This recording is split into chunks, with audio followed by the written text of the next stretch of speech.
దేశంలో ఎడ్యుకేషన్ అత్యంత ఖరీదైన వ్యవహారంగా మారిపోయింది. ఈ ఏడాది ప్రభుత్వ విద్యా సంస్థలతో పాటు ప్రైవేట్ విద్యా సంస్థలు ఫీజులను దారుణంగా పెంచేశాయి. దీంతో తల్లిదండ్రులు తాము పొదుపు చేసుకున్న డబ్బుతో పాటు బ్యాంకుల నుంచి అప్పులు తీసుకోవడమే కాకుండా ఉన్న ఆస్తులను కూడా విక్రయించుకోవాల్సిన పరిస్థితులు ఏర్పడుతున్నాయి. ప్రైవేట్ విశ్వవిద్యాలయాలు ప్రతి ఏడాది ట్యూషన్ ఫీజులు పెంచుకుంటూ పోతున్నాయి. దీంతో దేశంలోని ప్రతి పేరెంట్ యూనివర్సిటీ విద్యకు పెద్ద మొత్తంలో ఖర్చు చేయాల్సిన పరిస్థితి ఏర్పడింది. తల్లిదండ్రులు తమ పిల్లలపై లక్షలాది రూపాయలు పెట్టుబడులు పెడుతున్నారు. భవిష్యత్తులో తమ పిల్లల భవిష్యత్తు బాగుపడుతుందనే ఆశతో వారు వెనక ముందు చూసుకోకుండా తమ పిల్లలపై పెద్ద మొత్తంలో డబ్బు ఖర్చు చేస్తున్నారు.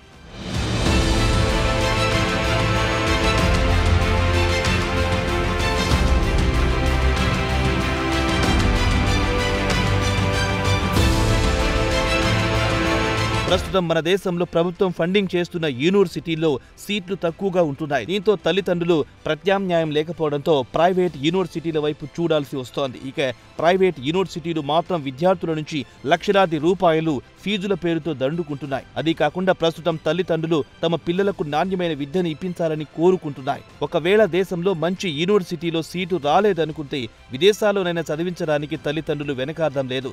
దేశంలోని మెడికల్ లేదా ఇంజనీరింగ్ డిగ్రీని తీసుకుంటే ప్రభుత్వ ప్రైవేట్ కాలేజీల ఫీజుల్లో ఎంతో తేడా కనిపిస్తోంది.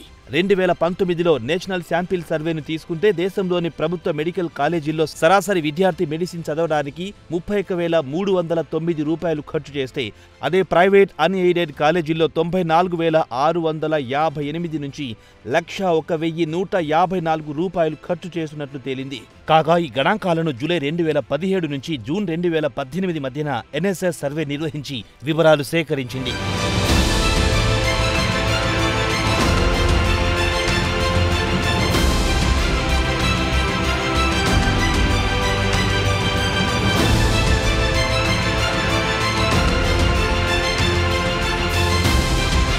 ఇక ఇంజనీరింగ్ స్టూడెంట్ విషయానికి వస్తే 2017-18 విద్యా సంవత్సరంలో 39,165 వ్యయం చేస్తే ప్రైవేట్ అన్ఎయిడెడ్ ఇన్స్టిట్యూషన్స్ లో వరుసగా 66,272, 69,155 వరకు వసూలు చేశాయి. అయితే ప్రభుత్వ విద్యా సంస్థను తీసుకుంటే ఫీజులు మధ్యతరగతి విద్యార్థికి అందుబాటులో లేకుండా పోతున్నాయి. ఉదాహరణకు ఇండియన్ ఇన్స్టిట్యూట్ ఆఫ్ టెక్నాలజీ ఐఐటీని తీసుకున్నా లేక ఇండియన్ ఇన్స్టిట్యూట్ ఆఫ్ మేనేజ్మెంట్ ఐఐఎంను తీసుకున్నా ప్రస్తుతం అత్యధికంగా ఫీజులు వసూలు చేస్తున్నాయి. ఉదాహరణకు 4 సంవత్సరాల అండర్ గ్రాడ్యుయేట్ డిగ్రీ ఐఐటీలో సుమారు 8 లక్షల నుంచి 10 లక్షల వరకు అది జనరల్ కేటగిరీ స్టూడెంట్ వ్యయం చేయాల్సి వస్తోంది. అదే 2 సంవత్సరాల ఎంబీఏ ప్రోగ్రామ్ ఐఐఎంలో అయితే విద్యార్థి 20 లక్షల రూపాయల నుంచి 25 లక్షల వరకు ఫీజులు చెల్లించుకోవాల్సి వస్తోంది. ఇటు ప్రభుత్వ అటు ప్రైవేట్ ఎడ్యుకేషన్ ఇన్స్టిట్యూషన్స్ లో ఫీజులు గణనీయంగా పెంచుకుంటూ పోతూ ఉండడం వల్ల తల్లిదండ్రులు ఆర్థికంగా చితికిపోతున్నారు.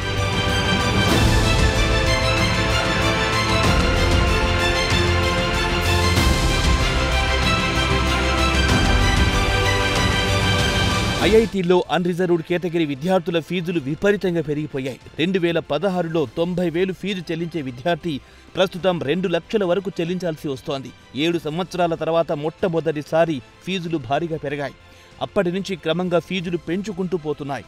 అయినా ప్రభుత్వం మాత్రం దీనికి అనుమతులు మంజూరు చేయడం లేదు. ఉదాహరణకు ఐఐటీలను తీసుకుంటే కేవలం 17,700 బీటెక్ సీట్లు మాత్రమే ఉంటాయి. దీనికి ప్రతి ఏడాది సుమారు 2 లక్షల మంది విద్యార్థులు పోటీ పడుతుంటారు. అలాగే మెడికల్ ఎడ్యుకేషన్ ను తీసుకుంటే సుమారు 20 లక్షల కంటే ఎక్కువ మంది విద్యార్థులు నీట్ అండర్ గ్రాడ్యుయేట్ ఎగ్జామ్ కు పోటీ పడుతుంటారు. కాగా సీట్లు మాత్రం కేవలం 1,00,000 మాత్రమే ఉన్నాయి. ఈ 1,00,000 సీట్లలో 50% ప్రభుత్వం నిర్వహించే ఇన్స్టిట్యూట్ చేతిలో ఉంటే మిగిలినవి ప్రైవేట్ మెడికల్ కాలేజీలు. ప్రభుత్వ యూనివర్సిటీలో సీటు దొరకకపోతే ప్రైవేట్ యూనివర్సిటీలో సీటు కోసం పెద్ద ఎత్తున డబ్బు చెల్లించుకోవాల్సి వస్తోంది.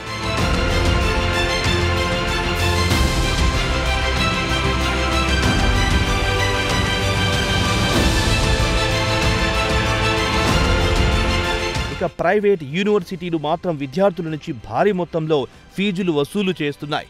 గతంలో తల్లిదండ్రులు తాము పొదుపు చేసుకున్న సొమ్మును ఖర్చు చేసేవారు. ప్రస్తుతం బ్యాంకుల నుంచి రుణాలు తీసుకోవాల్సిన పరిస్థితి ఏర్పడింది. ఇక రిజర్వ్ బ్యాంక్ గణాంకాల ప్రకారం చూస్తే గత ఏడాది మార్చిలో ఏడాది ప్రాతిపదికన చూస్తే ఎడ్యుకేషన్ లోన్స్ 17% వరకు పెరిగాయని తెలిపింది. ఇక ఎడ్యుకేషన్ లోన్స్ విషయానికి వస్తే నాన్ బ్యాంకింగ్ ఫైనాన్స్ కంపెనీలు కూడా విద్యా రుణాలు ఇస్తున్నాయి. ఈ ఆర్థిక సంవత్సరం 60,000 కోట్ల రూపాయలు రుణాలు మంజూరు చేస్తే గత ఆర్థిక సంవత్సరం 43,000 కోట్ల రూపాయలు మంజూరు చేశాయి. నిధుల కోసం తల్లిదండ్రులు తీవ్రంగా ఇబ్బందులు పడుతూ ఉండడాన్ని ప్రభుత్వం గమనించింది. ఈ నెల 6న కేంద్ర ప్రభుత్వం పీఎం విద్యాలక్ష్మి స్కీమ్ను ప్రకటించింది. మెరిట్ స్టూడెంట్స్ కు 10 లక్షల రూపాయల వరకు రుణాలు ఇవ్వడానికి అంగీకరించింది. దీనివల్ల సుమారు 22 లక్షల విద్యార్థులు లబ్ధి పొందుతారు. అలాగే ఉన్నత విద్యకు విదేశాల్లో వెళ్లి చదువుకునే విద్యార్థుల సంఖ్య కూడా క్రమంగా పెరుగుతోంది. ఈ ఏడాది ఆగస్టు నాటికి చూస్తే మొత్తం 13,35,878 మంది విద్యార్థులు విదేశీ యూనివర్సిటీలో చదువుతున్నారు. 2023లో 13,18,955 మంది విద్యార్థులు విదేశీ విద్యకు వెళ్లారు. వివరాల్లోకి వెళ్తే కెనడాకు 4,27,000 మంది, అమెరికాకు 3,37,630 మంది, బ్రిటన్లో 1,85,000 మంది, ఆస్ట్రేలియాలో 1,22,202 మంది, జర్మనీకి 42,997 మంది విద్యార్థులు ఉన్నత విద్యకు ఇండియా నుంచి వెళ్లారు. దీనికోసం విద్యార్థుల తల్లిదండ్రులు ఎడ్యుకేషన్ లోన్స్ తీసుకున్నవారే.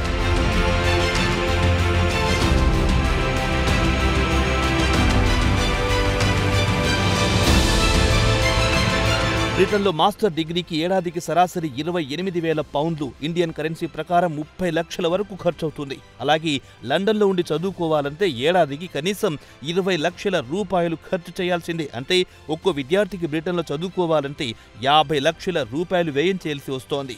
ఇక అమెరికాలో బాస్టన్ యూనివర్సిటీ ఆఫ్ సౌత్ కాలిఫోర్నియాను తీసుకుంటే అక్కడ ఏడాదికి $1,00,000 అంటే 85 లక్షలు ఫీజులు చెల్లించుకోవాల్సి ఉంటుంది. వాటిలో 25 నుంచి 30% స్కాలర్షిప్లు దక్కించుకున్న సామాన్య విద్యార్థికి మాత్రం ఇది మోయలేని భారమే.